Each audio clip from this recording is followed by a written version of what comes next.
बहुत हिम्मत करके और रिस्क लेकर के कुछ बातें बोलने जा रहा हूं तो अंत तक सुन लेना। देश के हित में सवाल पूछने का रिस्क किसी न किसी को तो लेना ही पड़ेगा। जब भी कोई आतंकवादी घटना होती है या धर्म के नाम पर दंगा होता है तो समाज में कम्युनल पोलराइजेशन बढ़ता है और इतिहास में हमने देखा है कि इसका फायदा ज्यादातर किन ताकतों को मिलता है। मैं जो कहना चाह रहा हूं इसका कोई प्रूफ ना तो तुम्हारे पास है ना मेरे पास, तो मैं सिर्फ कुछ घटनाएं बताऊंगा और सवाल पूछूंगा जिसका क्लियर जवाब आज तक नहीं मिला है। बिहार इलेक्शन में सेकंड फेज की वोटिंग 11 नवंबर को होनी थी और एक दिन पहले 10 नवंबर की शाम में दिल्ली में ब्लास्ट हुआ था। 10 नवंबर की ही सुबह जम्मू एंड कश्मीर पुलिस ने फरीदाबाद से कई आतंकवादियों को गिरफ्तार किया था और उनके पास से बड़े सारे वेपन्स और एक्सप्लोसिव्स भी रिकवर किए थे, मगर कुछ आतंकवादियों को वो पकड़ नहीं पाए जिन्होंने बाद में लाल किले के पास ब्लास्ट कर दिया था। जो आतंकवादी पकड़े गए थे और जो गोला बारूद रिकवर हुआ था वो कश्मीर के नौगांव पुलिस स्टेशन पहुंचते पहुंचते पता नहीं कैसे फट गया और जो भी पुलिस वाले इस ऑपरेशन में शामिल थे वो सब मारे गए। अब शायद कभी भी ये पता चल ही नहीं पाएगा कि उन टेररिस्ट के पीछे मास्टरमाइंड कौन था और जो पुलिस वाले इस ऑपरेशन में शामिल थे उनके मरने के बाद तो ये पता करना और भी मुश्किल हो गया है। एयर इंडिया क्रैश को हुए 6 महीने हो गए लेकिन आज तक ये क्लियर रिपोर्ट नहीं आई कि हुआ क्या था। प्रिलिमिनरी रिपोर्ट में पायलट की गलती तो बताई गई मगर ये नहीं क्लियर हुआ कि क्या ये जानबूझकर की गई गलती थी या अनजाने में हुआ एक ह्यूमन एरर। एयर इंडिया की फ्लाइट में गुजरात के ex chief minister Vijay Rupani भी थे जिनके मरने की खबर को इतना छोटा बना दिया गया जैसे वो कोई आम आदमी थे। अरे इतना बड़ा आदमी मर गया और इतनी सी भी चर्चा नहीं हुई। अब ये सुन के तुम मुझे पागल कहोगे मगर मेरे भाई मैं सिर्फ सवाल ही तो पूछ रहा हूं। इतने बड़े राज्य के एक्स चीफ मिनिस्टर की डेथ होती है, वो भी उस चीफ मिनिस्टर की जिसको पूरे मंत्रिमंडल के साथ कुछ साल पहले हटा दिया गया था, मगर पब्लिक डिस्कोर्स में इस पर बिल्कुल भी बात नहीं होती है। क्यों?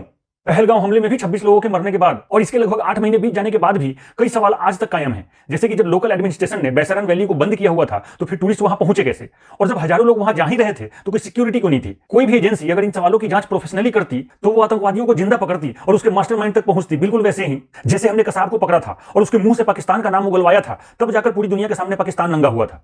मगर पहलगाम के समय ऐसा क्यों नहीं हुआ?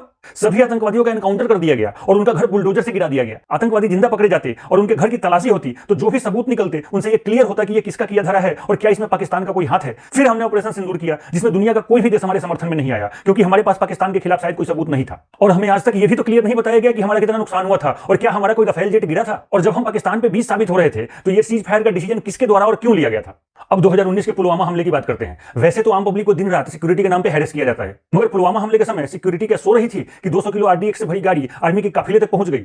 उस समय के जम्मू कश्मीर के गवर्नर सत्यपाल मलिक कहते कहते मर गए कि आर्मी को बाई रोड नहीं जाना था, आर्मी ने हवाई जहाज मांगे थे जो सरकार ने नहीं दिए। क्यों नहीं दिए? और जब हमारे इतने सारे जवान शहीद हो गए तो आज 7 साल हो गए, क्या जांच हुई, क्या निकल के आया, किसकी लापरवाही थी? किसी को कुछ पता नहीं और किसी को कोई फिक्र भी नहीं। कोई और देश होता तो ऐसी बात पे सरकार गिर जाती, मगर हम विश्वगुरु हैं तो जिनसे सवाल पूछने चाहिए उन्हीं को हम बार बार जिता रहे हैं। अगर CDS Vipin Rawat, defence minister Manohar Parrikar, Arun Jaitley और सुषमा स्वराज की मौत या उनकी बीमारी से रिलेटेड लैक ऑफ ट्रांसपेरेंसी की बात सुननी हो तो इस वीडियो के सेकंड पार्ट के लिए कमेंट कर देना और फॉलो तो जरूर से कर लेना।